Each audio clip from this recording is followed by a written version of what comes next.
What's up, people of YouTube? F-Man Critic back and Sonic the Hedgehog 2. I reviewed the first one, so I feel like it's fair to review the second one.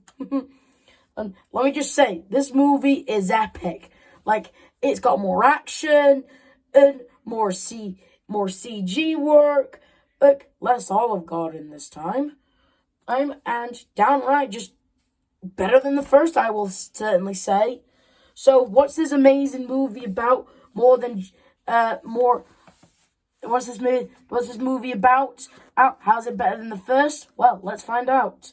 Ben Schwartz is back, playing his greatest role all since Lou MODOK's son from the stop motion comedy MODOK. And Jim Carrey possibly might be his last performance as Robotnik, playing his greatest role since from Ace Ventura: Pet Detective Call of the Wild.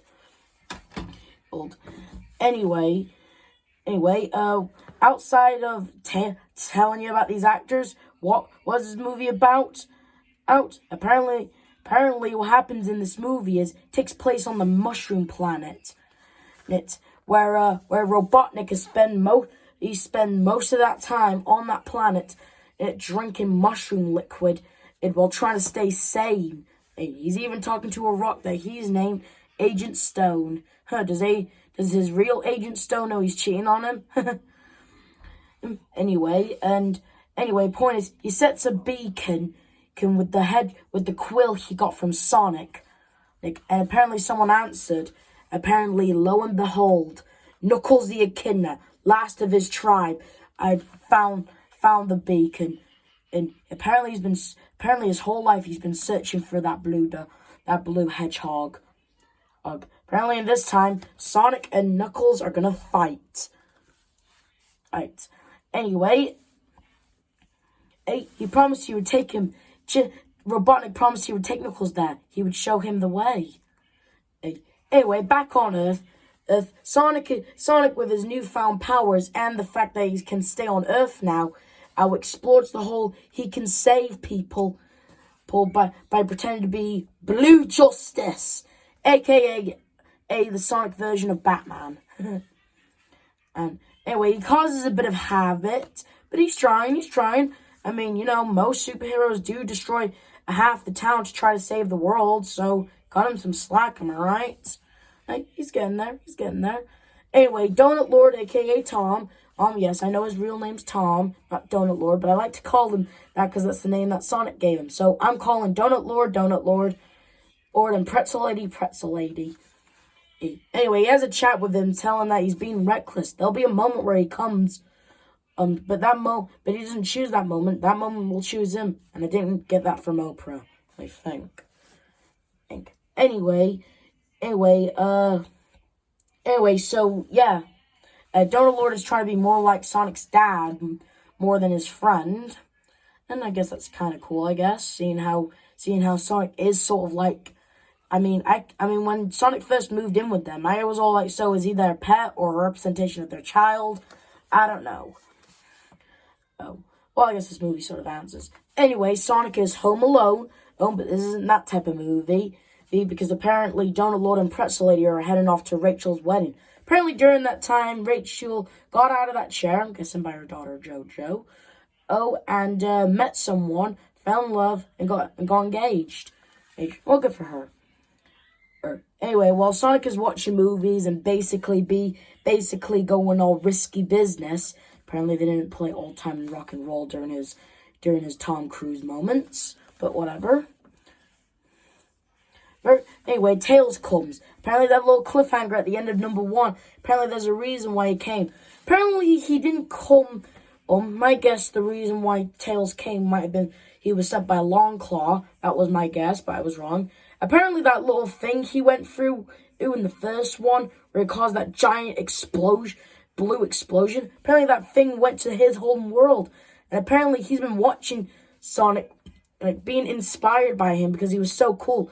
Showing Eggman, what for, you know what I mean? Anyway, but But when he found out that Knuckles was after him, he couldn't just stand there and watch anymore. He had to do something. And apparently in this movie, Sonic and Tails are teaming up, and they're going to stop, and together they're going to stop Robotnik and sort of Knuckles. Anyway, Robotnik returns, acting like a poltergeist, and through some battles with some damn good effects. Tails introduces Sonic, get out of there, and Robotnik decides to get a little upgrade from his little thing he sent from space. Seriously? He's got his own satellite in space? Jesus Christ, I'm surprised Robotnik isn't working for NASA at this point. Where he gets his famous little thing from the game. Why didn't he use that in the first movie? I don't know. Oh. Anyway, Sonic and Tails realize why Knuckles is after Sonic. Apparently he thinks he knows where the Master Emerald is. Apparently long ago, a form of echidnas formed the 7 Chaos Emeralds together, forming the Master Emerald, where if you use it, thoughts can become realities. One person can wipe out an entire army. But the Owls knew that in the wrong hands, that thing would be dangerous. So there's been a war with the Owls and the echidnas. You know? So Knuckles has spent his entire life trying to get it. You know what I mean? Anyway, they were trying to find the compass so that way it would lead them to the Master Emerald. Through some wacky jokes and a dance-off, apparently. They had to play Uptown Funk. I'm sorry, but I don't like that song. They should have played Don't Stop Me Now, like they did in the first one. Whatever. Anyway, it was like really cool. They managed to get to the thing. They found out about the Master Emerald. They got the compass. But Eggman showed up because apparently he knew how to track him. And through some chat, apparently Knuckles and Sonic are more alike than they think. Apparently the day when the echidnas were after him, apparently they weren't after Sonic. Apparently they were after Longclaw. So that whole thing in the first movie when the echidnas were after Longclaw, it wasn't because of Sonic. Okay, I don't buy that. Anyway, point is, Knuckles and Sonic both lost something that day. Poor them. Anyway, Tails accidentally gets knocked out. They lost the compass. And they tell Donut Lord to use the backup ring Sonic gave them. And because Donut Lord was sort of teasing his niece Joe about the rings, apparently the ring that they were going to use to save Sonic and Tails' life was going to end up on Rachel's finger. And instead of like explaining into to what's his name again? Right? I forgot his name. Hang on. Randall, yeah. Instead of telling Randall, hey Randall, that's actually the wrong ring. Here's the real ring. I was accidentally teasing your future stepdaughter by accident. Here's the real one. Can I have that one back, please? Thank you. Instead of, telling him the situation, he just straight up punches him and when they wouldn't get the message through the head. And he manages to save Sonic's life through the shock of everyone. Oh my god. Apparently Sonic got captured because apparently the whole wedding is actually an undercover operation by Gordon. Apparently, ever since that whole history in San Francisco, the Olive Garden guy, I was trying to hunt Sonic down. So apparently, the only way they thought to get to Sonic was for one of them to go undercover, pretend to fall in love with Rachel, so that way they can get closer to Donut Lord, so that way they would know where Sonic was. I guess it's a foolproof plan, I guess. But in all due respect, though, how would that even work, actually? Like, they didn't know Sonic was going to be at the wedding. Well, so they thought. I don't know Gun's mind. But all I'm saying is, so you're telling me this. You're telling me that Gun hired Randall to meet up with Rachel. How did they even meet, actually? Like, during the time in between both movies, how did Randall meet Rachel? They fall in love. dated, popped the question, and all that.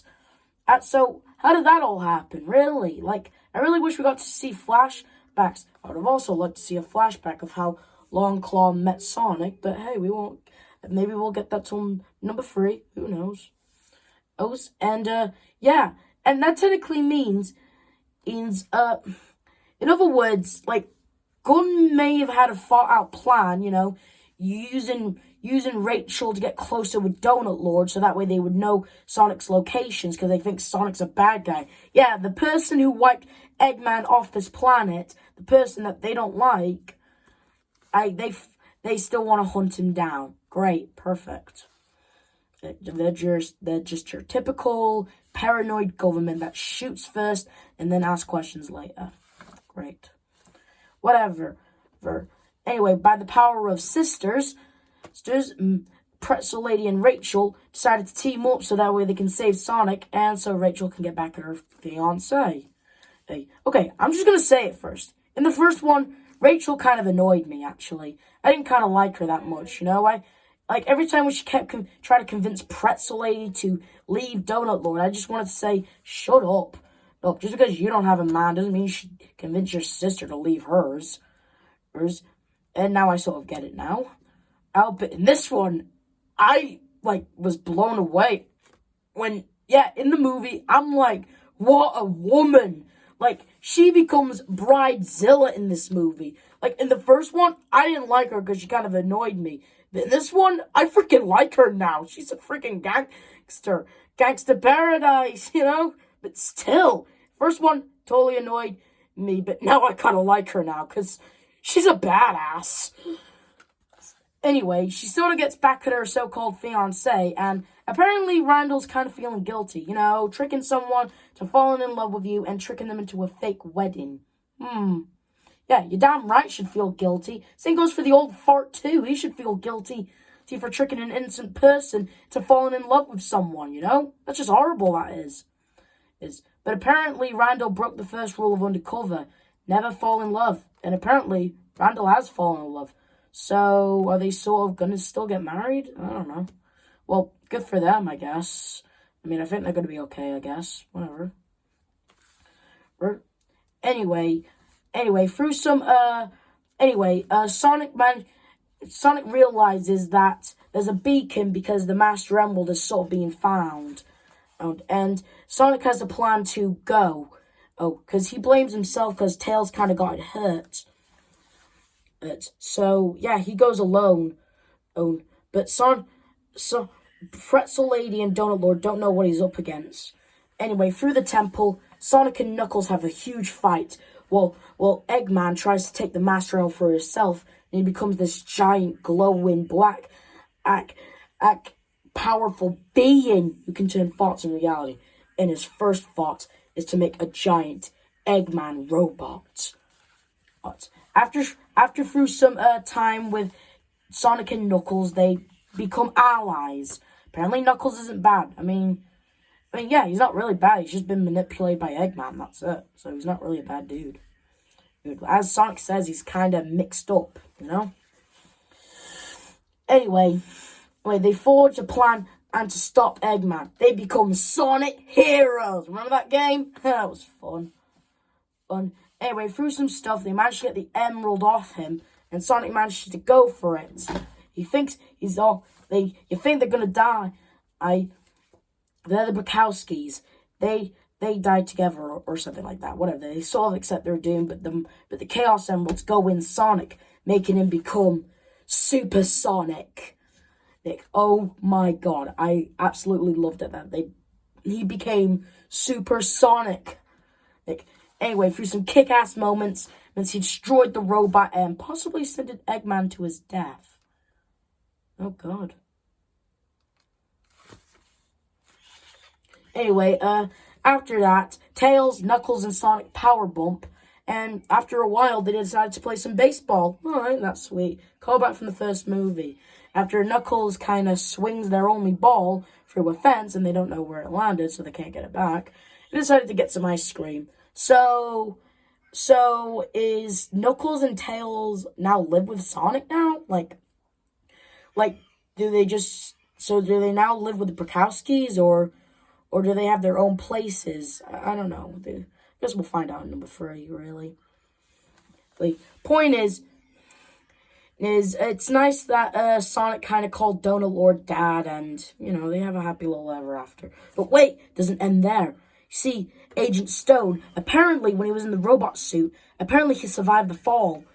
Oh, so that begs the question, if he survived the fall, does that mean Eggman survived the fall? And apparently, 50 years ago, there was a project that was trying to be buried. They called it Project Shadow. So in the 3rd one, we're going to meet Shadow the Hedgehog. Yeah, it's pretty cool, actually. Hey, do you actually think that, like the video games, do you think Shadow will have his own standalone movie like they did in the games? I don't know, that'd be kind of cool. Well, as they said, all hail Shadow! He will rise again! Dun, dun, dun. Anyway, that's Sonic the Hedgehog 2. It's better than the first. Hell yeah! I mean, it does have its few problems, like stuff they don't really explain well, and there are some weird bits in it that were kind of weird, but they're just minor, really. And all in all, I just love the casting who played Knuckles, Tails. Like, I heard they tried to get Wayne The Rock Johnson to play as Knuckles. I heard. But apparently they didn't get him. But whatever. I do love the actor who played Knuckles. This guy was born to play Knuckles. I mean, he gives a stunning performance as this serious, rock-hard, or the echidna guy. That can be serious, but can be nice at the same time. Even if he is a very serious red echidna. But I do have some sad news. They say that this could be Jim Carrey's last performance. And could it? I mean, I know they're making it look like they killed off Robotnik, so maybe they might bring him back in the 3rd one, maybe with a different character. I don't know. Please, Jim Carrey, don't retire just yet. Sonic 3. We don't know if Robotnik's dead or alive. Come on, Jim Carrey. I know retirement is a cool thing to have, but the world of acting wouldn't be the same without you. You're like a god of acting. And things wouldn't be the same without you. Anyway, even if Jim Carrey does retire and doesn't come back to the role as Robotnik, I would still love the Sonic franchise. Maybe. Anyway, I rate the movie 9 out of 10. Really love it. You should check it out. I even heard there's a little short where the team meets up with one of Eggman's previous robots, where apparently it's a robot. I don't know. It's kind of nice, actually. Anyway, this review shout out goes to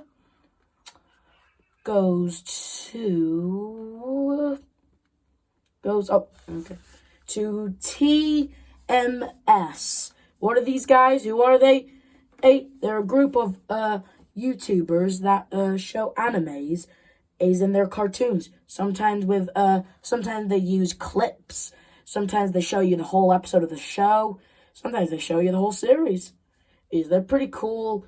Mostly, I just use their YouTube channel just to watch episodes of Sonic X, really. So if you're a huge Sonic X fan like I am and you want to watch it for free, go check out their channel. They got like every episode of Season 1, I think. Maybe they have Season 2. I don't know. Oh, go check out their YouTube channel. Oh, what are they called again? And hang on. Go check it out. Personally, I just call it TMS for short. Anyway, this is the F-Man Critic telling you to like, subscribe, hit notification. See you guys next time. Bye.